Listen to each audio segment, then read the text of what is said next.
유럽중앙은행은 9월 8일 이사회에서 정책 금리를 0.75%포인트 인상하기로 결정했습니다. 0.75% 상승폭은 유로화가 탄생한 1999년 이후 처음입니다.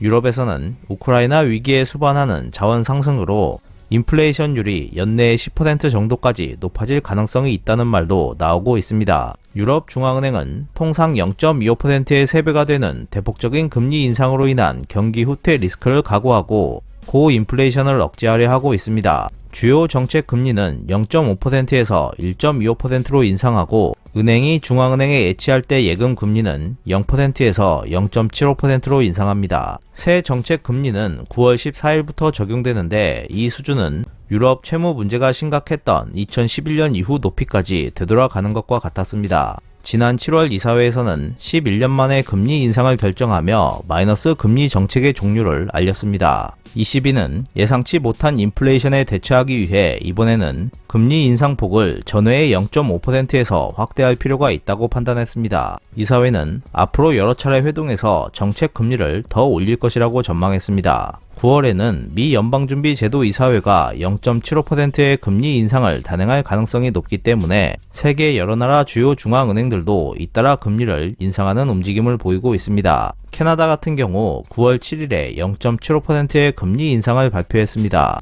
인플레이션 억제가 늦었던 ECB도 미국의 연속적인 금리 인상 등의 영향을 무시할 수 없었기 때문에 그 흐름에 동참하는 모습을 보였습니다. 현재 유럽에서는 물가 상승이 멈추지 않고 있습니다.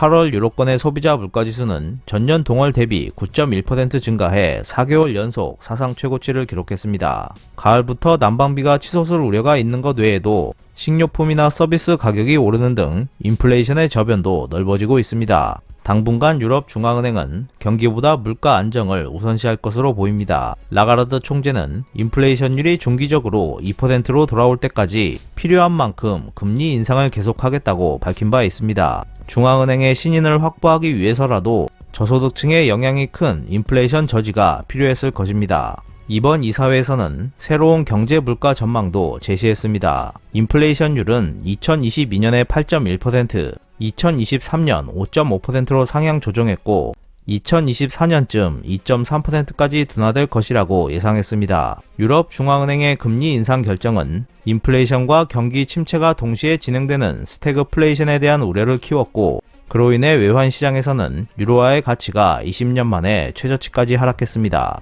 급격한 유로화 약세는 수입 물가 상승으로 인한 인플레이션 압력을 높이기 때문에 유럽중앙은행도 경계를 강화하고 있습니다. 하지만 시장은 ECB의 노력에도 불구하고 유로권의 경기 후퇴를 예상하고 있기 때문에 연속적인 금리 인상에 대한 회의론이 강해지면 유로화의 가치 하락 속도는 더욱 빨라질 것으로 보입니다. 이상 피커TV였습니다.